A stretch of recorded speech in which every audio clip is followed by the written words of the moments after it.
என் நெஞ்சில் குடியிருக்கும் எனது அன்பான ரசிகர்கள், ரசிகைகள், பெரியோர்கள், தாய்மார்கள், உங்கள் எல்லாருக்கும் என்னுடைய வணக்கம். மேடையில் இருக்கும் முக்கிய பிரமுகர்கள், உங்கள் எல்லாருக்கும் என்னுடைய வணக்கம். இங்கே இதுக்கு முன்னாடி பேசின ஸ்டாலின், சரவணன், தங்கப்பாண்டி, பிடி செல்வகுமார், இவங்கள மாதிரிலாம் எனக்கு பேச தெரியாது. பட் 2-3 விஷயம் உங்ககிட்ட ஷேர் பண்ணிக்கணும்னு ஆசைப்பட்றேன். அது என் ஸ்டைல்லையே சொல்லிடுறேன்.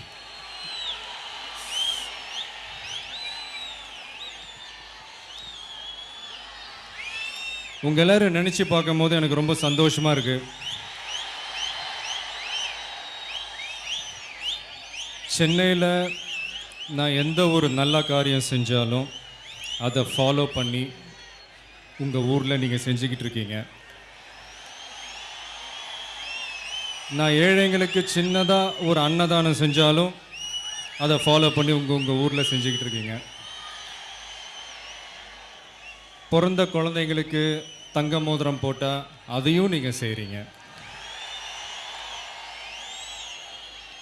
அதாவது இன்றைக்கி தங்கம் விற்கிற விலைக்கு நான் நினச்சா எத்தனை மோதிரம் வேணாலும் போடலாம். ஆனால் உங்கள் சக்தியும் மீறி ஒரு 20-30 குழந்தைங்களுக்கு நீங்கள் தங்க மோதிரம் போடுறீங்கன்னு நான் கேள்விப்படும் போது எனக்கு உண்மையிலேயே ரொம்ப ஆச்சரியமாக இருக்குது.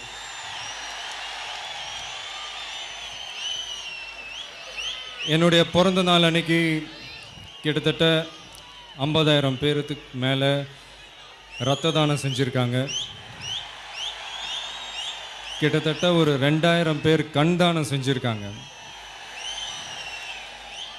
ஒரு 2 வருஷத்துக்கு முன்னாடி நம்ம எல்லாரும் சேர்ந்து ஒரு உணர்வோட இலங்கை தமிழர்களுக்காக ஒரு உண்ணாவிரதம் இருந்தோம். அன்னைக்கு நான் சொன்ன ஒரு வார்த்தையை நம்பி ஒரே நாளில் கிட்டத்தட்ட ஒரு 25,000 தந்தி அனுப்பிச்சிங்க ஜனாதிபதி அவர்களுக்கு. இப்போ ரீசெண்டாக பார்த்தீங்கன்னா நாகப்பட்டினத்தில் தமிழ் மீனவர்களை கொல்லப்படுவதை கண்டித்து ஒரு கண்டன ஆர்ப்பாட்டம் செஞ்சோம். தமிழ்நாடு முழுக்க மூலை முடுக்கிலேருந்து நீங்கள் எல்லாரும் வந்து அன்றைக்கி பெஞ்ச அந்த மழையை கூட பொருட்படுத்தாமல் அந்த மழையில் நின்று நீங்கள் எல்லோரும் குரல் கொடுத்தீங்க. நீங்கள் எல்லாரும் எனக்கு கிடச்சிருக்கீங்கன்னு நினச்சி பார்க்கும்போது எனக்கு ரொம்ப பெருமையாக இருக்குது.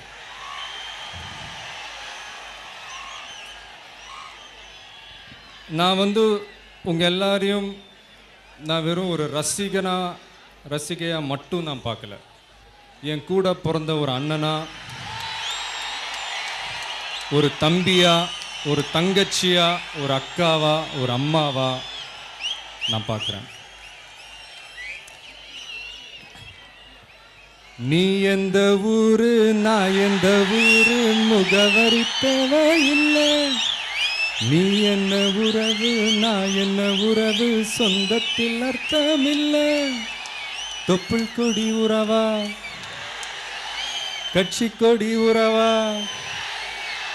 மெட்டுக்குடி உறவா, அடக்கல்லுக்கட உறவா, உன்னை யாரோ பெற்றிருக்க, என்னை யாரோ பெற்றிருக்க, ஆனாலும் நீயும் நானும் அண்ணன் தம்பிட. இது டக்குன்னு தோணுச்சு அந்த பாட்டு, திருப்பாச்சி படத்தில் வர அந்த பாட்டு. இது நான் படத்துக்காக மட்டும் நான் பாடலைங்க, உண்மையிலே நான் அப்படி தான் ஃபீல் பண்ணுறவங்க எல்லாரையும் நினச்சி. அப்படிப்பட்ட ஒரு சகோதரர்களில் ஒருத்தர் தான் சேலம் மாவட்ட தலைவர் என்னுடைய நண்பர் பார்த்திபன் அவர்கள். அவரை இங்கே வெறும் பார்த்திபன் யாரும் கூப்பிடுறதில்ல, தமிழன் பார்த்திபன் தான் கூப்பிட்றாங்க.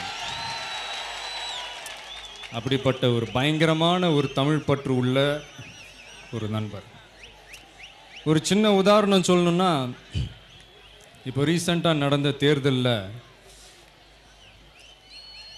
புரட்சி தலைவி அம்மா அவர்கள் கண்டிப்பாக ஜெயிக்கணும்னு நான் ஆசைப்பட்டேன். அந்த ஆசையை எங்கள் அப்பா மூலியமாக உங்கள் எல்லாருக்கும் நான் தெரிவித்தேன். உங்களில் பலர் பல்வேறு கட்சிகளில் இருந்தாலும் நான் சொன்ன வார்த்தைக்கு மரியாதை கொடுத்து நீங்கள் எல்லாரும் ஒன்று சேர்ந்து உழைச்சிங்க. அதுக்கு இன்னைக்கு பலன் கிடைச்சிருக்கு. நீங்கள் எல்லாரும் ஜெயிச்சிருக்கீங்க.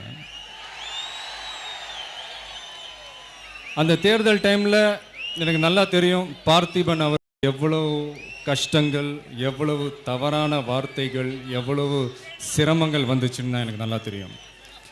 ஆனால் அதையெல்லாம் பொருட்படுத்தாமல் அதிமுகவுடைய வெற்றிக்கு ரொம்பவே பாடுபட்டார்.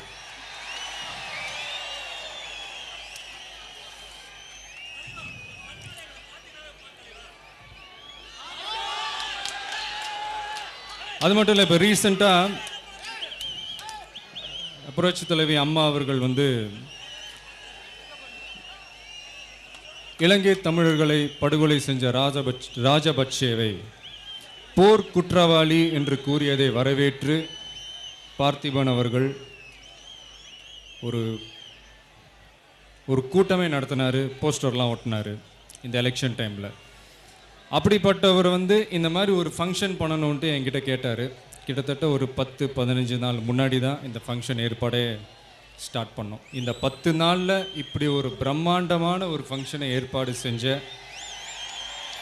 பார்த்திபன் அவர்களுக்கும் அவருடைய மன்றத்தில் இருக்கும் அத்தனை நண்பர்களுக்கும், அதுக்கு பெருசாக உதவி செஞ்ச நகர ஒன்றிய நண்பர்களுக்கும், மேடையில் இருக்கும் முக்கிய பிரமுகர்களுக்கும் என்னுடைய பெரிய நன்றியை நான் தெரிவிச்சுக்கிறேன்.